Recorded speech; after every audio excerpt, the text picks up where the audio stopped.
Towards the end of the Republic, Anakin Skywalker was one of the bravest and most powerful Jedi within the Order. However, his fear and anger would lead him down a path that would change his life forever, becoming one of the most sinister and ruthless faces within the Empire and striking fear into those both within it and those of the Rebel Alliance. Hello friends, today we're going to be going over Anakin's first year as one of the most feared in the galaxy, Darth Vader. From the changes he had physically by being placed inside his suit and the constant pain that it brought him to the emotions that he dealt with that set him deeper in his ways for years to come. We'll be diving into the events of the first year of the newly found Sith Lord after the events of Revenge of the Sith. In this video, we will be using information from the canon class Darth Vader 2017 Marvel Comics series. After his duel with Obi-Wan Kenobi on Mustafar, Vader's body was severely burned and mutilated. Palpatine had gone to Mustafar and retrieved what was left of his new apprentice. After being brought back to Coruscant, the defeated Sith Lord was placed into a new suit to keep him alive. His suit was made with life support technology to ensure the remaining human parts would stay alive. It was made strong enough to protect his frail body and had multiply fabrics covering the cybernetic limbs. As strong as the suit was, Darth Sidious made the suit weak enough that Vader could not overthrow him. His suit was made of outdated materials and was made to be purposely uncomfortable and painful as a punishment for his failure on Mustafar. The suit was unbearably itchy. There were a series of needles all throughout the suit and mask that transmitted neurological data through his body so he could properly control his limbs. The suit itself was also incredibly heavy, making it much harder for Vader to be able to move around. Vader spent most of his time within his suit, causing him to become claustrophobic and feel as though he was in a prison and feeling less than human. The only times that Vader had outside of his suit were for brief periods inside of a Bacta tank or inside of his meditation chamber, where he was able to remove his helmet. Imaginably, this caused Darth Vader much pain and further set him down his path deeper into the dark side.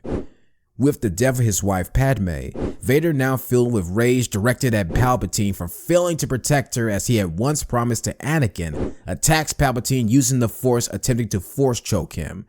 During their altercation, Palpatine explains to Vader that Padme's death had given him the gift of pain, then hitting Vader with a stream of Force lightning, ending Vader's outburst.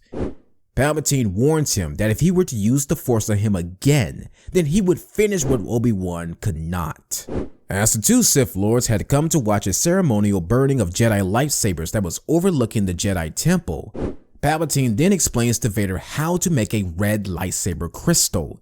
This process is done by taking the kyber crystal from a fallen Jedi and making it bleed. Vader had obtained his crystal on a mission to hunt down Jedi Master Kerak Ifila on the mid-rim river moon Aldalim. This battle showed Vader how much power and control he lost as a result of the outdated suit and life support that he was subjected to being in.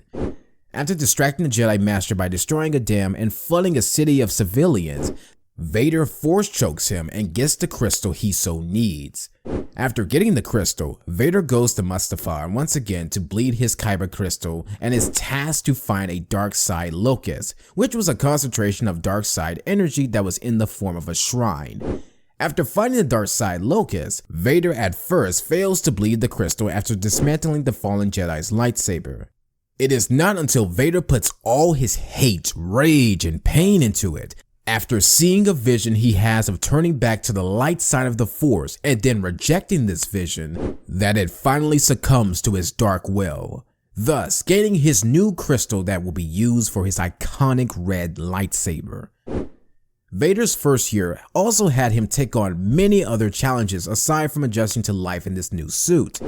Shortly after returning to Coruscant, Vader receives word that there is an intruder on the Jedi Temple archives. Palpatine informs Vader that the intruder is the Grand Inquisitor and is the leader of the Inquisitors, which is a group of Jedi and Force-sensitive individuals that when captured decided to turn to the dark side. Vader began to oversee the training of the Inquisitors alongside the Grand Inquisitor. Soon after, Vader had found a hit list created by the Inquisitors that stated what Jedi were left, leading them on the hunt for the Jedi librarian Jocasta Nu. Jocasta Nu had knowledge of the Sith that was not recorded within the temple. Nu had snuck back into the Jedi Temple to retrieve a list of Force sensitives, but was found by Vader and the Grand Inquisitor.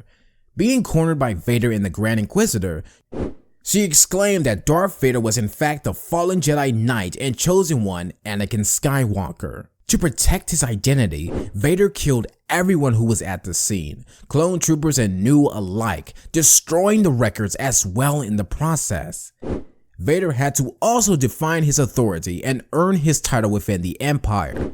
As he had begun showing up as the Emperor's right hand, many high-ranking officials had grown to be both jealous and annoyed of Vader. For most of the officials, Vader seemed to have appeared out of nowhere with power beyond imagination. This didn't sit well with the ones that had to work their way up to where they were in rank. Eventually, Vader had a bounty put on his head by one of the members of the Emperor's office while on a mission hunting Jedi with the Ninth Sister. After getting the approval from the Emperor for Vader to be recognized publicly and showing the Empire that there would be consequences for opposing his authority, Vader is then introduced and calls the elite officers to his chambers. From there, Vader informs them that the 2 attempts on his life were made within the officers' group. He stated that with every attempt on his life that he will surely survive. 5 random officers would be then executed. This shows how much of an iron fist that Vader will be commanding with for the years to come. While Vader learned how to live with his suit and how to step into the role as a Sith Lord, his emotions were always to some degree a problem for him. Vader lost many in his life, from Qui-Gon Jinn, who originally found him with Obi-Wan, to his mother dying in his arms after fighting her as an adult. Vader is tormented by the loss of his beloved wife Padme. Between the physical pain from his suit and the emotional pain from the loss of Padme, Vader was left filled with anger, rage, and hatred. All these things he would use to become a more powerful Sith. Despite these struggles, Vader was able to adapt to his new role. He had learned how to control his emotions and channel all his anger into power. He also became a master of the dark side of the Force. He used it to crush his enemies and maintain his dominance over the Empire. Anakin Skywalker's first year after transforming to his new life as Darth Vader had come with many struggles. But Vader did not let that get in his way, thus him becoming one of the most feared and powerful villains in the galaxy. Anyway, friends, what did you think about the events that a former Anakin Skywalker turned Darth Lord of the Sith had gone through in the first year of being Darth Vader? If you would like to see more content like this, let us know down in the comments below. Be sure to also like and subscribe for more Star Wars content.